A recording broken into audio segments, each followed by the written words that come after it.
السلام عليكم ورحمة الله وبركاته. الحمد لله والصلاة والسلام على أشرف رسول الله وعلى آله وأصحابه الفائز نبي الله أما بعد.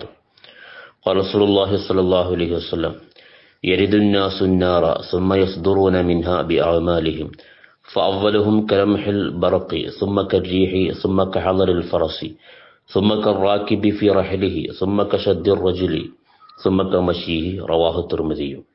മുത്തനബി സല്ലല്ലാഹു അലൈഹി വസല്ലം അരുളുന്നു: യരിദുന്നാസുന്നാറ, ജനങ്ങൾ നരകത്തിന്റെ അടുക്കിലേക്ക് വരും. സുമ്മ യസ്ദുറൂന മിൻഹ, പിന്നീട് ആ നരകം കടന്ന് അവർ പോകും സിറാത്തിലൂടെ സ്വർഗത്തിലേക്ക്. ബിഅഅമാലിഹിം, അവരുടെ കർമ്മങ്ങൾക്കനുസരിച്ചായിരിക്കും അവരുടെ വേഗത. ഫഅവ്വലുഹും കലംഹിൽ ബർഖ്, അതിലൂടെ കടന്നു പോകുന്ന ആദ്യ വിഭാഗം മിന്നിന്റെ വേഗതയിലായിരിക്കും. സുമ്മ കർരീഹി, അടുത്ത സംഘം കാറ്റിന്റെ വേഗതയിലും.